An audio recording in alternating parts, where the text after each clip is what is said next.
Thank you, everyone. We have Kim here, and I'm really excited for this podcast episode because she is a best-selling author, I'm really curious about what this means, a trauma-informed coach and trainer, and I think we're gonna go into this a little bit more, but you have a lot under your belt as well as crown yourself, so we're gonna talk about this a little bit more. But first off, can you give me a short introduction about yourself, your backgrounds, interests, or hobbies? Yeah, so I am a high performance coach. I specialize in working with visionary leaders, founders, CEOs, director of operations, and management positions in really shifting their self-limiting beliefs and their subconscious success strategies and looking at how they've been successful in one area, how we can apply that same success strategy to another area where they may be struggling. Like maybe they're having a lot of success in their career and their business, but then their relationship is suffering because of that. So we look at how can we apply that. And I help them at building their empires and increasing their income and their impact. That's great. And can you tell me a little bit about what does it mean to be trauma informed? I think that was the part that I was oh, that's a little bit of an interesting word choice. Yeah, so a lot of I chose to get certified in biodynamic breath work and trauma release. Wow. So it is a specific form of breath work for people who have experienced trauma.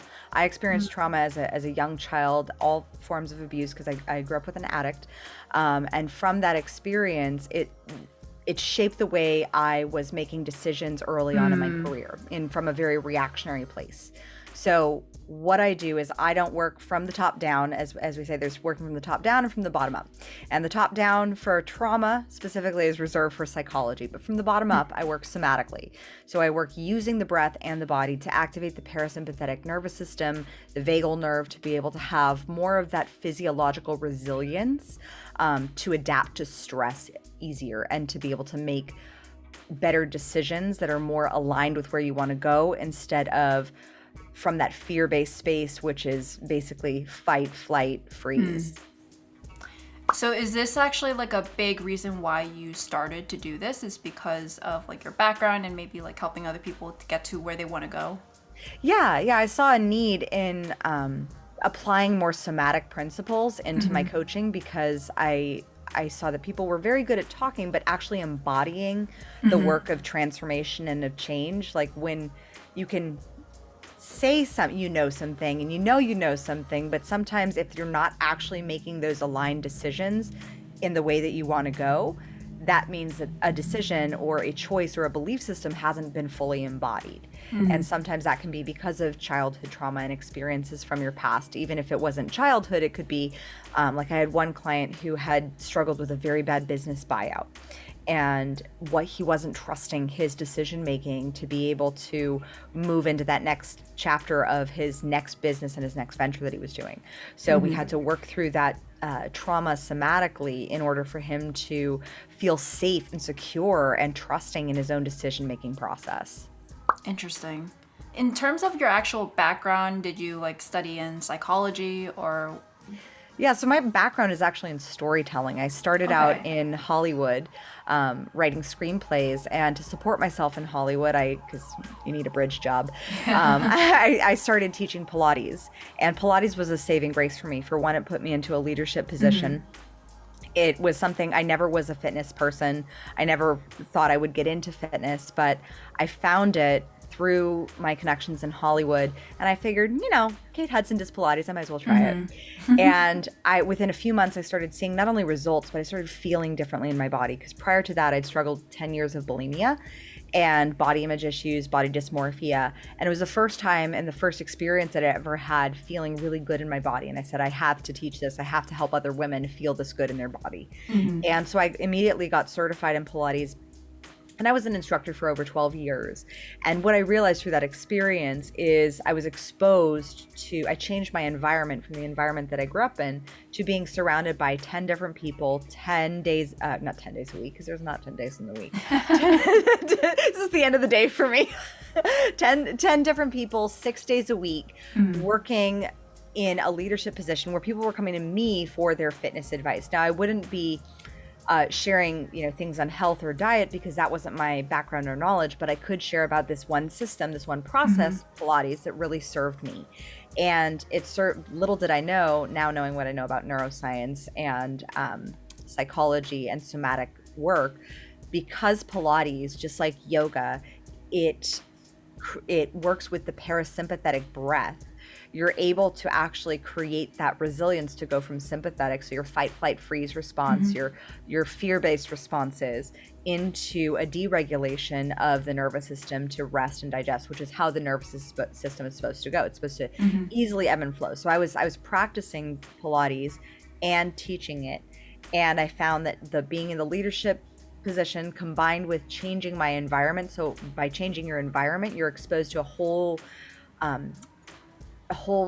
so many different perspectives. That's why I love podcasts, because with podcasts you can listen to so many other different people's perspectives, and you start to realize that the belief systems that you grew up with initially may have served you to a point, but they may not be the ones that'll serve you to where you want to go. And what being exposed to 10 different people 6 days a week for me was, I got to see, oh my gosh, like productivity is a belief. Like, for example, I had 2 clients during that time, one who was a very high-powered attorney partner in a law firm, one of the biggest law firms in the world, and another one who was a stay-at-home mom. And as I was working with both of their bodies, the stay-at-home mom, who had 2 kids, both in high school, was supported fully financially by her ex-husband. Her kids both drove their own cars. She was the most stressed out person I'd ever met in my entire life, still to this day. The partner in the law firm, would come in at like 9 o'clock at night with her, she was pregnant, she was on her 3rd kid. And I was like, I got to ask, like, how do you do this? And so it allowed me, I wasn't listening to podcasts because that was 15 years ago, but it exposed me to different ideas and different perceptions. And so when I asked, how do you do this? She's like, oh, I just do it. And she made it no big deal to be able to go for those higher achiever things, those big goals that she wanted to have. And what I saw from that experience of just those 2 clients in that one short year was that most people confuse busyness for productivity. And busyness for purpose as well, more specifically. So my attorney client, she felt so purposeful in what she was doing. She felt so fulfilled being a mother, and being a mother that was an example of what's possible for women, for her young boys. And the other client who I had, she was so focused on these little things, like the napkins for the PTA meeting and these little tiny pieces, and she stressed out over it because of lacking purpose, feeling like she was lacking that thing that makes her feel fulfilled. Yeah. And she didn't have that. And so those were powerful lessons that I started to learn and accumulate as I grew my Pilates business. I ended up within a year of becoming certified as a Pilates instructor, becoming the highest paid freelancer at the studio that I was working at. Nice. And after a couple years, I said, you know what, I want to go off and start my own studio. So I started a private Pilates studio in Burbank. Thanks to my Pilates background, I got the opportunity to come on as a consultant for an e-commerce startup regarding a back stretching device. And so once I saw the product, I said, I don't just want to be a consultant, I want to be a partner in the company. And I was with that company for 2 years. We got the product featured in the billboards in Times Square and major magazines. Nice. It was a really powerful experience, though, growing a business with a business partner who was a whole generation, 2 generations older than I was, and our differing perspectives on how we believed a business should be run. And what I realized through that experience was that when the rubber meets the road, that's when we start making decisions based on our values and versus based on the passion. Like, so many people, when they start a business, they're like, I'm so excited for the product, and I've got this passion for this new tech thing or this new opportunity. And there's the passion that keeps you going, just like in any relationship, like any romantic relationship. You have that passion, that heat, that fervor. And then when challenges start to happen, that's when the clash of, like, are you really aligned on your values, on your beliefs as to how things should run in the company? And we weren't. And so 3 months before I was supposed to get married to my husband, my business partner said he wanted to buy me out. And I was like, I had just pitched it at the first round of Shark Tank auditions. I was shocked. And we signed the buyout agreement 3 weeks before I got married. I flew off on my honeymoon, and I was like, I don't know what to do when I get back. And it was there on my honeymoon that, after like way too many espressos and a full-on like good morning brainstorming session, because that's what you do on your honeymoon, brainstorm. I leaped off the couch and I said to my husband, you know, I have all these passions in health and fitness, and I love relationships, and I love entrepreneurship, and I love the concepts of success and psychology and storytelling. And I said, crown yourself. And he's like, what's that? I said, I don't know, but it's the name of my company. And so I was inspired, but because of the experience of going through that buyout, I had so much doubt, because I'd always been very audacious with my ask in the past when it came to my career. My personal relationships, I had some struggles with before I met my amazing husband. My body image, I obviously had some issues there. But I'd never had doubt or imposter syndrome when it came to my business. I always was just very audacious. When I was approached with the opportunity to write a screenplay and get it produced and distributed on Netflix and Lionsgate, I was like, yes, I can do it. Okay, I'll write a feature film. And I did it. And then same with, instead of being a consultant, I said, I want to be a partner. But after going through 3 months of dealing with lawyers for the first time, who don't always send you the nicest emails when they're not on your side and you're not paying them, suddenly all these fears that I'd had about myself, about my femininity, about being a woman, about my age, about my style of writing, my style of doing business, everything was questioned. And I was left with so much doubt. So even though I had the idea for Crown Yourself, and I went off and I bought the domain and I got the web designer and I started building the business, I wasn't actually building the business because I wasn't building any profit or customers. So for a year and a half in my business, I made $0. And that was when I then found out I was pregnant, and I said, I am unavailable for this because I need to financially support my child. And I then said, you know, if I'm gonna do this, if I'm gonna tell my son that he can do anything in this world and he can become whoever he wants to be. He currently wants to be an astronaut. Then I better damn well be living and practicing what I'm preaching. And so I immediately went off and got certified in neurolinguistic programming, timeline therapy, hypnosis, because I knew that the blocks were subconscious. I knew it was a mindset block. I knew it was similar belief systems to the ones that I dealt with my bulimia and my body image issues. But I also knew that in this case, I had a 9-month deadline and didn't really have time to figure it out myself. So I hired a business coach, and I got those first few certifications. And within just a few months, my business started making money and growing. And it's been going well for the past 5 years. It's been great. That's great. I was actually about to ask you, like, what was the story behind Crown Yourself? Were you just like randomly brainstorming things that like you like to do, and then you're like, okay, I'm just gonna make a business out of it? Yeah, I always, I was brainstorming on many different things because I thought of this holistic approach. Because when I was with my e-commerce company, I was burnt out. I gained weight. I wasn't taking care of myself. I was constantly stressed. My hair was falling out because I was like waking up in panic sweats of customer emails at like 3 a.m. not being answered. And so I was not healthy. And the being bought out was so freeing. I didn't think so at the time, but it really was liberating for me to see, oh, okay, these were all the ways I was doing business that were really out of alignment with who I am, with what I want, and with what I want to create in this world and create for women to be able to do. And so that Crown Yourself really came from, I loved pageants as a kid. That was one of the things when I was struggling with eating disorders, that I always would have the question of like, how did like beauty pageants helped you? And I was like, yes, because I found my people in beauty pageants. Because I in high school, I was struggling with like, I was always the achiever who wanted to go out and like change the world. Like I just recently was going through some boxes of old letters and things, and I found my old speech, and it was like I had literally planned to change like the state of homelessness in Los Angeles in 1 year in 2004 with my senior year. I didn't achieve it,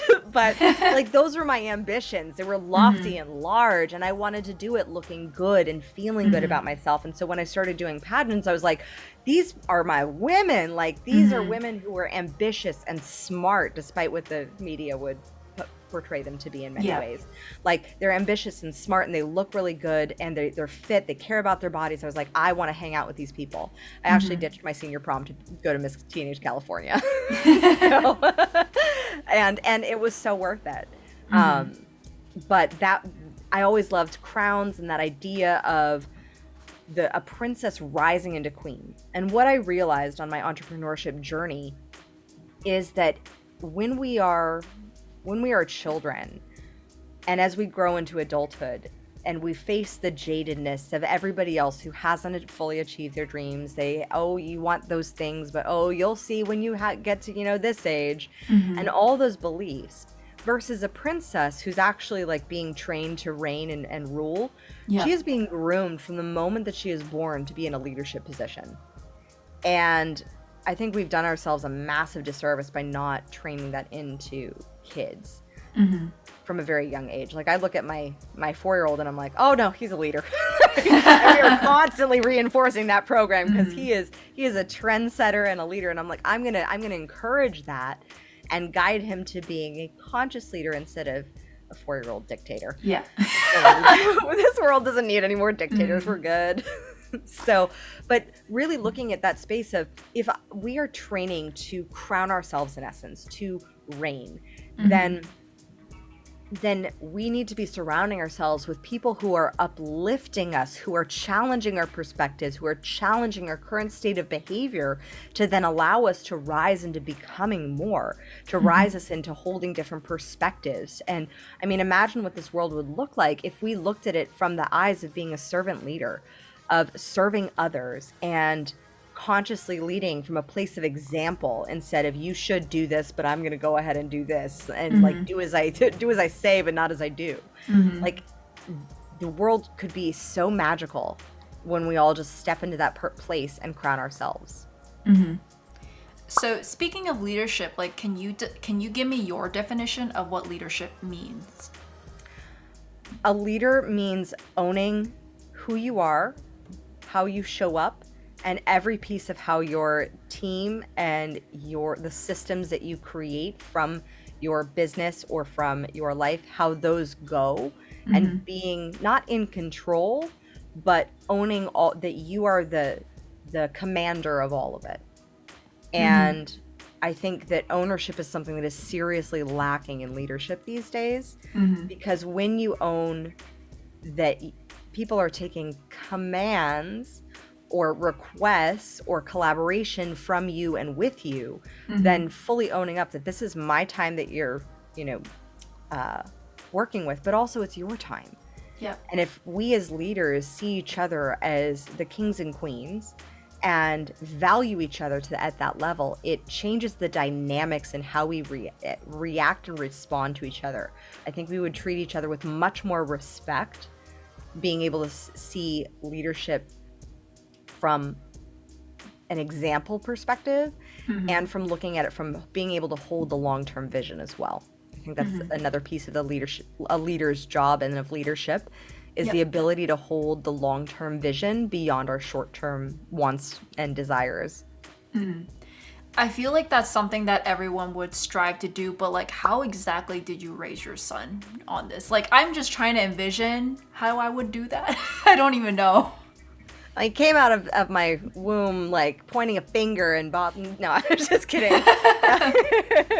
Like, I think for me, because I have 2 boys, and I want to make sure that I'm leading by example. So for example, when I state that something's a priority, I don't say that I can't spend time with them. I say, this is more of a priority right now, so I'm teaching them prioritization. Okay. Now, I will invite and enroll my kids to work with mommy. And so I have a 4-year-old, 4.5-year-old, and an 8-month-old. And so obviously my 8-month-old, not so much working, but he, like, my 4-year-old grew up in his early stages while I was on my chest. So he was on my chest and I was working on my laptop, building my business. And I would take him along to coffee shops so I could write some marketing emails. And I would bring him onto my live streams and involve him in the business. Now, I think that these days, especially after the pandemic, people are much more open and accepting to having young, like, the holistic aspects of life. Yeah. Because especially in lockdown, like the kid could walk in the room and, and being able to teach that and guide that. So holding boundaries, but also allowing them in and allowing them to see the work and see the results and see the successes. And another piece that I teach is money, like to my kids, which is something that a lot of people don't talk about with their children. And it's kind of like especially if you're not happy with your finances. Yeah. And it's like, oh, let me just like, we're not going to talk about this. And oh, like this. And so kids don't have this, they're in this illusion of what they think, or they're kind of left up to their own devices. And so we have an open communication about money and talking about some economic principles like yield and investing. I mean, listening to a 4-year-old explain yield is really fun for me. Like, put money into the bank, and then it sits in the bank, and then you make more money.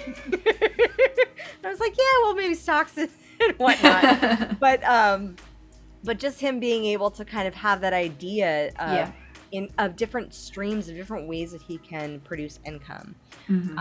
And we pay him for doing things that he loves. So I want to instill that possibility that he can get paid to do the things that he loves doing. So he loves cooking with my husband. That's like, he'll put on his little chef hat. And so we encourage him to do that.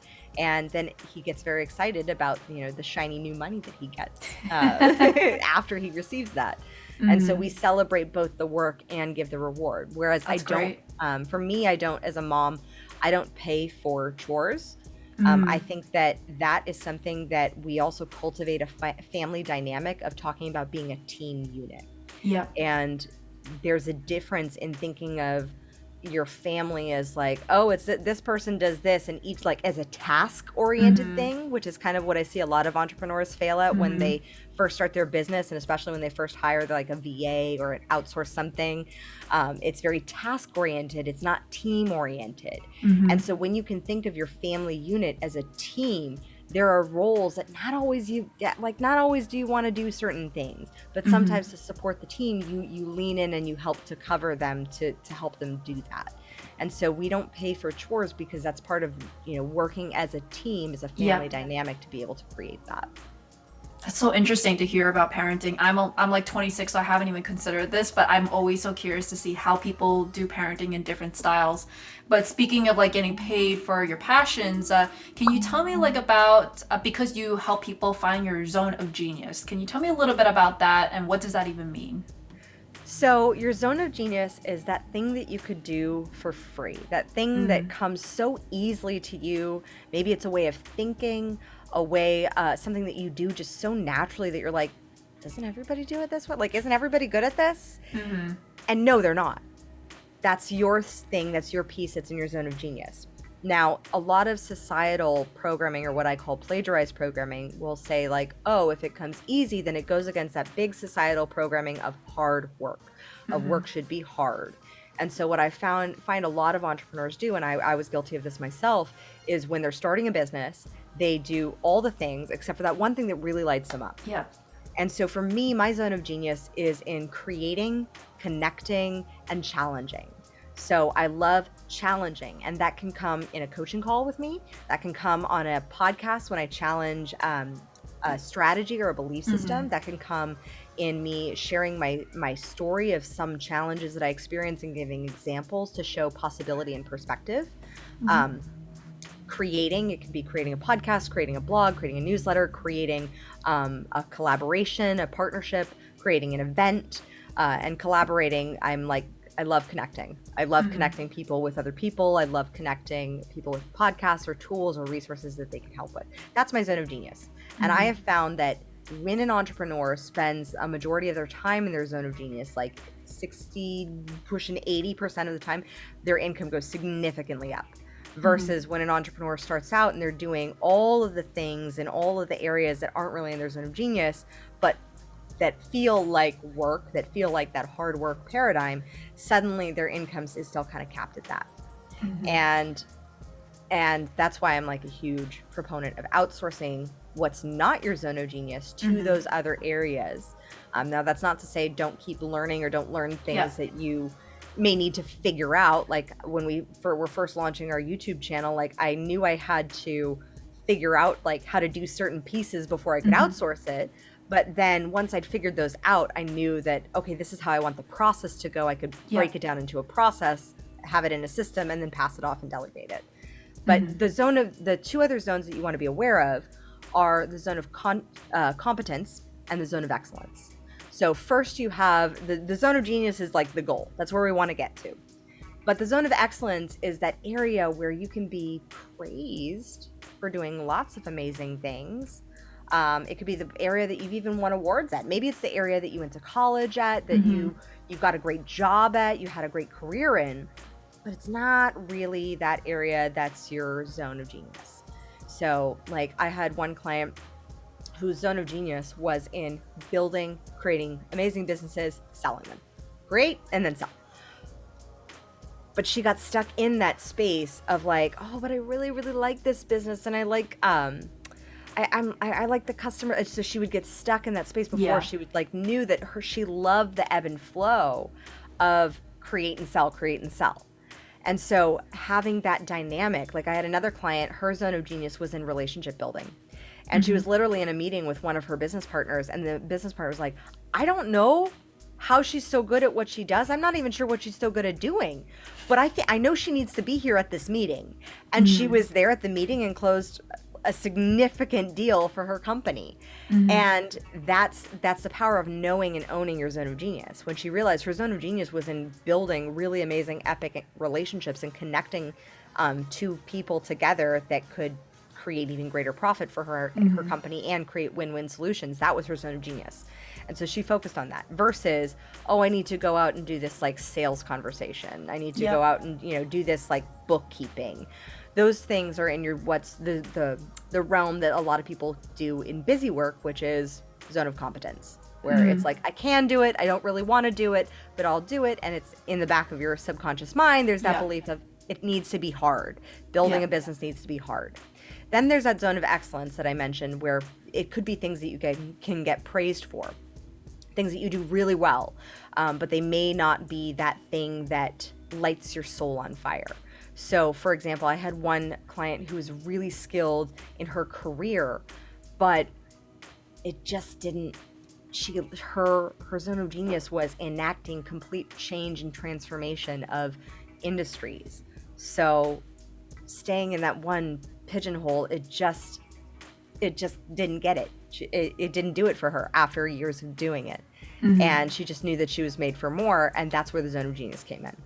And when she started stepping into that zone of genius, that's where she got an amazing executive position.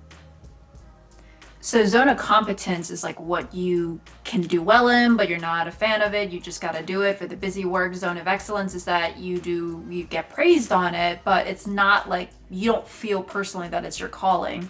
And then zone of genius is when it does feel like it is your calling. Yeah. So for example, when I first started my business, I built, like, had gotten used to WordPress websites and whatnot, and I could do some I could build a website in a weekend if I wanted to, like I did our original site. And I thought, well, with my coaching, I want to include website design. It was really only because I was doubting myself and my capabilities as a coach. But my zone of genius really is in challenging, creating epic moments, creating breakthroughs. But I figured, I'm going to add in this thing that's my zone of excellence. Like I can design a really nice website. It'll look really good. You'll have cohesive brand colors. You'll have a color scheme. Everything will look really cohesive. But it just, like, I would come off of a weekend of doing that for a client and I'd be like, I feel like I need a nap after like 8 hours of being on the computer. And my zone of competence was, but my clients would love the websites that I would build. But my zone of competence really is like housekeeping.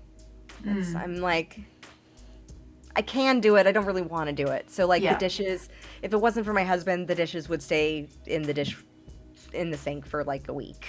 If it wasn't for him, he's the one who does all the cooking, and that's his zone of genius. He loves cooking, and my son asked me to not burn toast, so I know where my zone of genius is, also as a parent.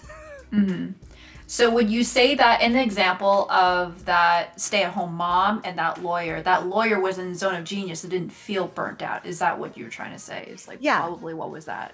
Yeah, operating more in the zone of genius of being in that purpose, being in that thing that challenged her mind. It made her feel vibrant. It made her feel like she was doing good in the world, both as an attorney and as a mother.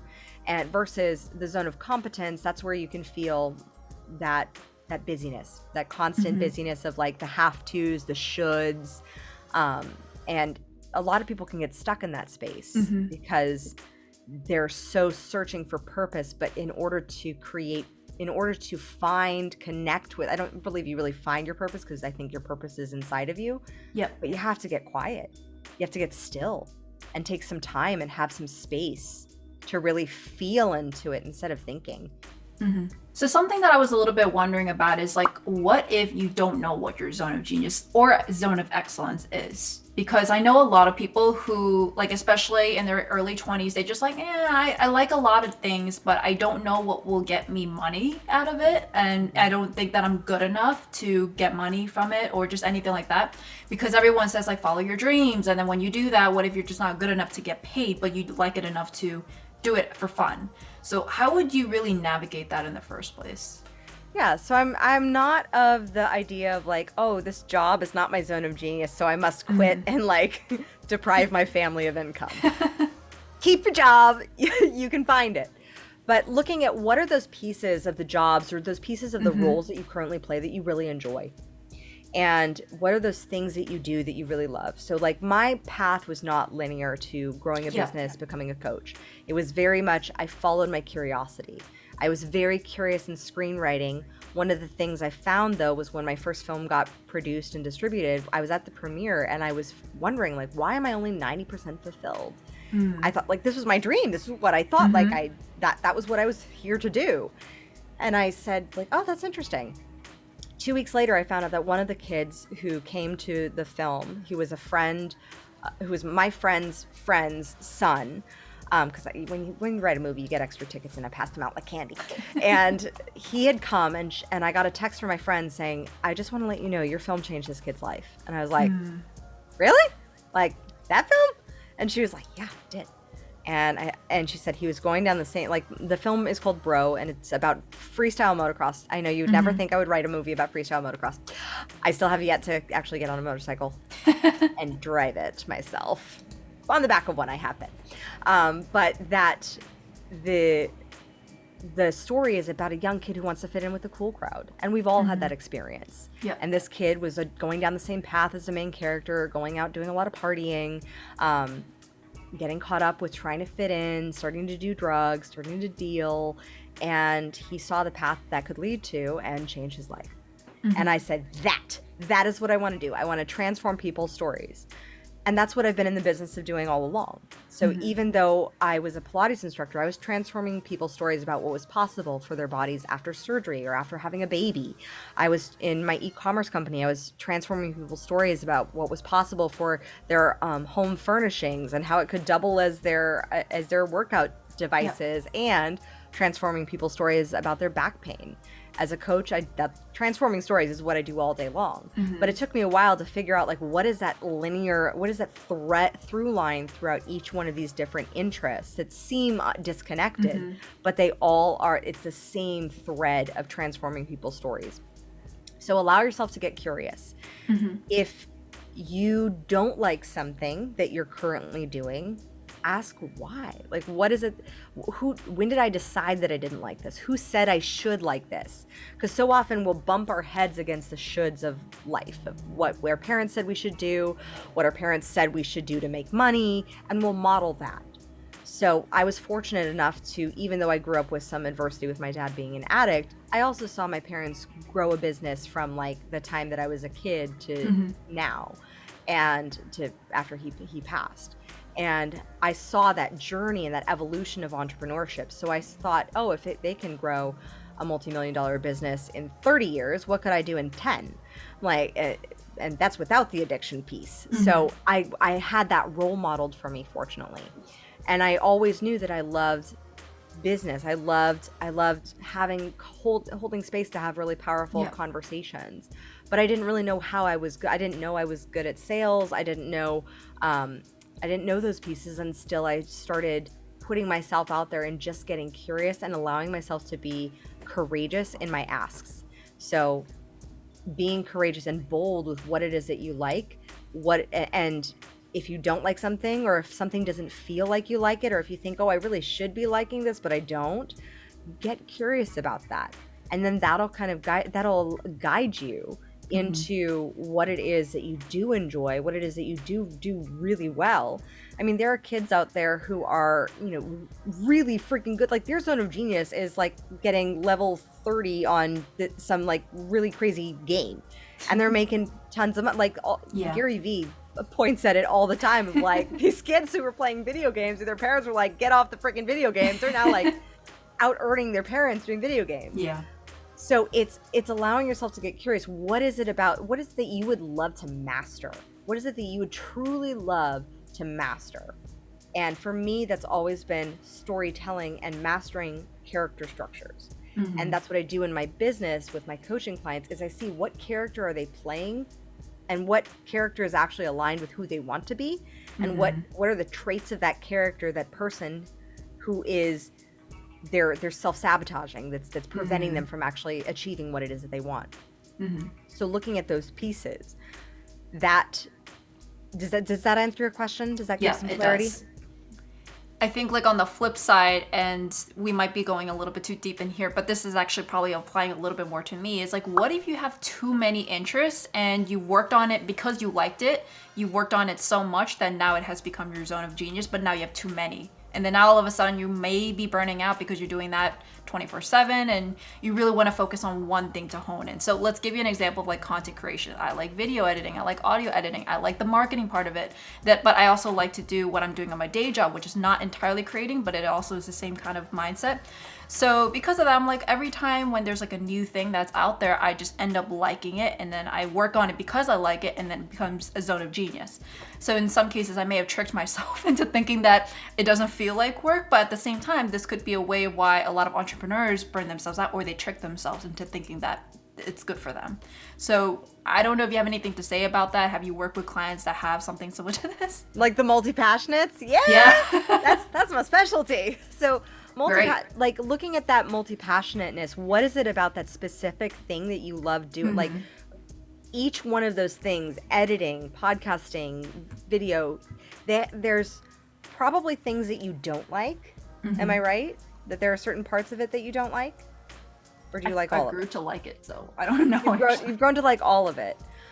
So looking at those pieces, when do you feel more energized? Okay. So focusing on the positive energy as to like what comes after.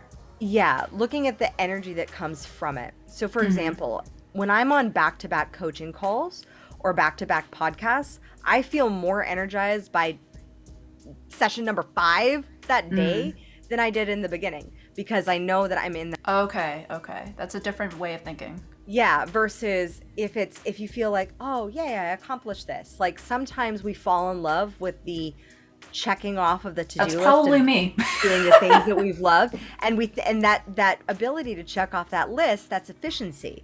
And so perhaps your zone of genius could possibly involve something about making things more efficient, being efficient.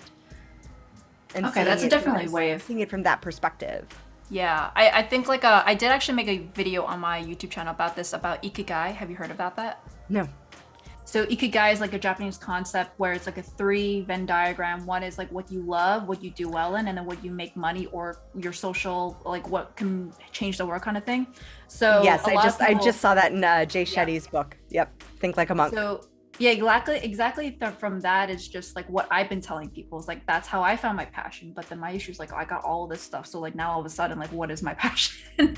But honestly, some passions of mine could just be, I just want to be busy, so I don't exactly know, but I'll take a step back and then think about like what adds more energy.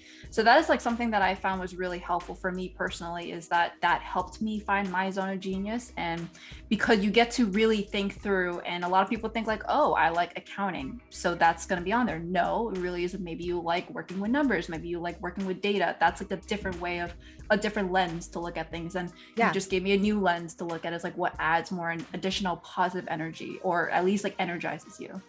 Yeah, the zone of genius is really a space that has that positive charge of energy, where it's like it's amplifying, it's expansive. So after, like, there may be, for example, accounting, like there's different pieces of accounting. Maybe you like bookkeeping and you like keeping track. Like my operations manager, Marie, she loves spreadsheets. Like that's her jam. She can do so many other things, but spreadsheets and keeping that, like, she loves that. And that's her zone of genius. Not mine. I love a well-organized spreadsheet. Like I'm a Virgo. Like I love to see everything in their little boxes and like, oh yeah, it's a beautiful thing. But doing it drains me. So I love creating a system, like our production systems that we have, or our private client coaching systems that we have. I'm really good at breaking down a process, and I can create a system, but doing the step by step of every single doing on that system drains me. So there's probably a piece of that system that you really love. There's an element of looking at what piece of this energizes me. Like when for example, when we started our YouTube channel, I started out doing the editing because I wanted to figure it out. I love figuring it out and then kind of seeing how we can adapt it. And I figured it out, and I enjoyed like watching it, clipping it. That was like the creative element. I loved the creativity, but after a while I'd feel tired, and I'd start to feel like, oh, like I would much rather just like play on the floor with my kids than do that. And I think that's one of the benefits of becoming a parent, is that it really does allow you to prioritize of like, what is worth me taking that time away from them, and what is really worth my energy. And so my choice is like, if it lights me up, I will do as much of the thing that lights me up, that gets me more expansive, more energized, because a 4-year-old and an 8-month-old take a lot of energy. And they're expansive and energizing in their own way, which also goes to play into like, every parent has their own parenting zone of genius. Like my zone of genius is being that like musical, magical mom who also is like rocking out a schedule that we've got, like we've got gymnastics classes and things to go to. Like that's my jam. And then the discipline piece is part of my zone of genius as a parenting. The feeding my children, that's 100% up to my husband. You actually just brought up something that I did want to talk about, because a lot of my audience is in women in tech. They're like either stuck between, do I want to focus on my career, grow it, and then become a badass in it? Or do I want to also be a wife, a mother, and be able to have a good, healthy personal lifestyle? But how do I mesh the two? Like, so everyone kind of, at least the people that I know, kind of know that like, I'm going to have to sacrifice one or the other, or I can't do both really well. So in that kind of case, like I know Zone of Genius is like focusing on what you love to do, but what if that is at the sacrifice of like everything else around you? Like how would you approach this? Because I think you also talk about how to provide a holistic kind of lifestyle, and you mentioned about the burnout too, what you could do about that. So I'm curious about what your mindset is on this. I believe that you can have it all, you just can't do it all. Like, so as I have grown as a business owner, and as a mother, as my family has grown, I have also delegated more. I've gotten very, very fine-tuned as to what's my zone of genius and what's not. Like, for example, I held on to scheduling podcast interviews, my private clients, our courses, our workshops, and live events. I held on to that for so long. And it wasn't until my second son was born, I was like, you know what? I'm surrendering the calendar. And I will review it. I discuss with my assistant on that, but I just knew that me scheduling, because I was sleep deprived and living in a different country at that time, of like, it's not going to be a pretty sight, and I don't want to miss appointments. So I knew that I knew that scheduling was in my zone of competence, kind of my zone of excellence, but not like, it was really in that I can delegate that. Yeah. So I've gotten very keenly and acutely aware of like, what can I delegate to somebody else and what can I outsource? How can I create a support network around me to be able to allow me to have it all, but not do it all. So doing it all comes from that plagiarized programming of like, I'm not doing enough, that enoughness belief, versus I believe outsourcing can be expansive. For a while when we were living in Australia for the 2 years during the pandemic, I found we just happened to manifest living above this amazing school, like this amazing pre-kinder school for my son. And I was like, I felt so supported in sending my son there. Like we had always thought about homeschooling with our kids so we could travel, but I just felt so good about that school that for a year he went there a few days a week, and I was like, yes, I got that outsourced to a degree, but it was a collaborative outsource. It's not like, oh, just take my kid. Like it was collaborative. I knew his teachers were sending me pictures. I was connecting with them. I was saying, oh, he's dealing with this at home. Oh, we're processing through this. Oh, here are his goals for this month of like an emotional goal or a connecting goal. So it was a fabulous school in Australia. And I haven't found that here so much. So I'm happier to have him here doing some online learning. But I found other things, like we found an amazing basketball coach. And so I've put him in multiple different sports with this coach so that he could be in that learning environment societally and get that exposure with other kids. So it ebbs and flows, especially if you're planning on like traveling and living in different countries like I've done. But trusting that you will find the support and to actually actively seek out support. Because if you're not asking for help, you're not going to receive it. And that belief of not enoughness can so often come up, especially as a parent. And that mom guilt can come up, which is why I say, like, I enroll my children in what I'm doing. I try to share with them, like when mommy's on a coaching call, mommy's serving someone who paid her. Like when bringing them onto a live stream, involving them in the work that I'm doing, being okay if they're sitting, like my son now likes to sit at my husband's desk in our home so that he sits there and he'll be on his little laptop playing Khan Academy, and he'll be like, we're working together, and I'm like, yeah, buddy. And so like we'll be doing in that space, creating that environment of it being a collaborative effort. But it comes from being very grounded in, I know that I'm a better mom because I'm a business owner, and I'm a better business owner because I'm a mom, and I don't believe that there's a sacrifice in that. Because each one helps amplify that. And I'm a better business owner because I'm a better wife, and I'm a better wife because I'm a business owner, because your business, especially if it's your own business, will always be some sort of a reflection of things and an enhancement of you. And some of the things as you grow your business, you'll start to realize, oh, this is something I need to shift within myself. Maybe it's your communication. Maybe it's how you're approaching problems. Maybe it's your perspective. Maybe it's your decision-making strategy. And that can, and like, for example, I got my husband was very old school before he met me. He's 19 years older than I am.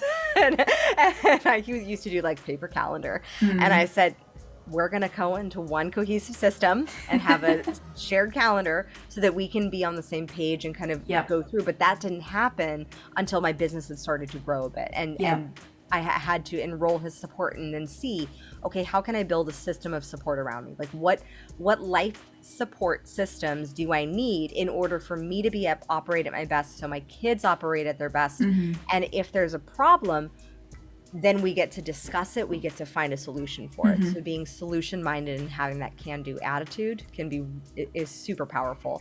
And then asking for support when you need it and delegating. Yeah. I think like when you specifically talked about how like being successful at work is not exclusive to being successful in your personal life, because I had my podcast guest, Marie Toxa. She was actually on here because she was in the Accenture apprenticeship program, and she was also a mother at the same time. And when I was talking about like, oh, how did that work out? But she said like, well, as a mother, you have to learn how to negotiate with your kids. You have to learn about being like a timely manner, organized. So all of a sudden now you're just like, you're amazing and genius in this at work. It's just a matter of like reshifting the way that you're actually using it. But it's really like if you're trying to figure out like how do I show off to this like employer or to this client that I have the skill set but I don't have it professionally, you could bring in your personal life as like, hey, well, I'm a master of negotiating my child to go to sleep at the right time. So that's like something that she mentioned. As long as you see everything through the lens of learning and growth, you can find the learning opportunities and they can apply in every area. So the lessons that you're going through with your kid when they're throwing a tantrum, how you emotionally manage yourself can be how you emotionally manage your own temper tantrum when Instagram closes and deactivates your account. Not to say that hasn't happened more on a few occasions. So actually, speaking of that, I see you have like a podcast, a YouTube channel, Facebook group, TikTok. Like, tell me about how are you managing that? Like, what exactly is the goal? Is it just like Crown Yourself is like the main one, and then these are like peripherals to get like traffic to Crown Yourself? Tell me a little bit about that journey. Yeah, so our podcasts, our YouTube channel, they're all free resources that I love to provide with value that are also, if people resonate with that content, they can come into Crown Yourself and work with me, or work in one of our programs. Like we have a program on how to get booked and profit from guest podcasting, how to start your own podcast, how to really own your communication. We have tons of different other self-study courses, supportive resources, but really providing people with an opportunity to get to know me, my style, how I coach, and each one of those shows a different flavor of personality. Yeah. And shows a different flavor using the medium and the platform. But I always believe that you should never build your business on somebody else's business. And so the technologies of social media are all ever changing and ever present. And so using the technology as a tool and not letting it use you is a huge piece of being a conscious creator, and then letting those tools, using those to drive traffic toward what it is that you are building yourself. Yeah, like Instagram deactivating. yeah. Like that's a a current problem. I'm like, my social media manager was like, we got deactivated. What's up? And I was like, it's been 2 weeks. We'll find out. Fortunately, I have my other Instagram account. That's my personal one that I use just to kind of show the behind the scenes of my own mom life and work life and balancing both. But the ability to just say, if I'm reliant on my income by having an Instagram profile, then there's a problem. So I like to always use each one of the social media tools, including podcasts, including YouTube, as kind of like lights to like beacons to bring people into the Crown Yourself world. And then they get in and we roll out the red carpet for them and let them crown themselves and build their empires and help them make more income and impact. And all of your social media will be down below in the description. So I did want to ask a little bit about like what advice do you have, like final advice for women in the workplace that want to find their zone of genius or be able to crown themselves, or even like learn a little bit about what you do if they are interested in your services? Yeah, so those are a few good questions. I'll start with the first one for advice. Get curious. If you're not sure of what you're supposed to be doing, it is really your thing. If you're not sure about how you can even show up as a better leader, start getting curious about what is it about your own leadership that you're loving? What is it about your own thought processes that you're loving? And what is it about your belief systems that you currently have that you're loving that make you feel energized or that deplete your energy? Like, for example, a belief system that I used to have years ago was like believing that I always needed to be informed of what was going on in the news. That was depleting my energy. So I chose to I will sporadically look, but I choose to keep my focus on what I'm building and creating and what is within my zone of agency, what is within my control. So looking at what are those belief systems, thoughts, habits, people that uplift your energy and what's draining your energy. Get curious. There's no right or wrong answer. It's okay if your kids are currently draining your energy. It's okay to have them on that list, but make an energy audit as far as like what people, places, things, belief systems, thoughts, habits are energizing you and are depleting you. Because if it's your kids, sometimes because people feel bad, they're like, I don't want to put my kids are depleting my energy. And I'm like, well, they can. Like if it's maybe sleepless nights. So maybe you need to ask your husband for support or ask your partner for support. Maybe you need to shift the sleeping arrangements. Maybe you start co-sleeping instead of doing the crib thing for a little while. But it's just be honest with your energy audit. That's the key thing, because then you'll be able to start to see, okay, these thoughts are really empowering, these habits are really empowering and energizing, and these ones are not. And it's okay. It just means that there's space to grow, but allowing yourself to get curious and do that energy audit. Secondly, if you love this episode, if it resonated with you, if you want to have a chat with me and explore about how to crown yourself, and you can always come over to crownyourself.com and click the button that says work with me, and I'm more than happy to have a 90-minute high performance acceleration consult with you. All right. And then was there anything that's on the horizon for you in 2022 that you would like to share? Oh, so much.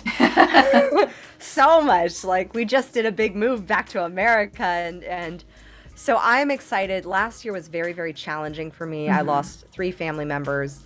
And birthed a new family member. So if last year was any indication of what I'm capable of without the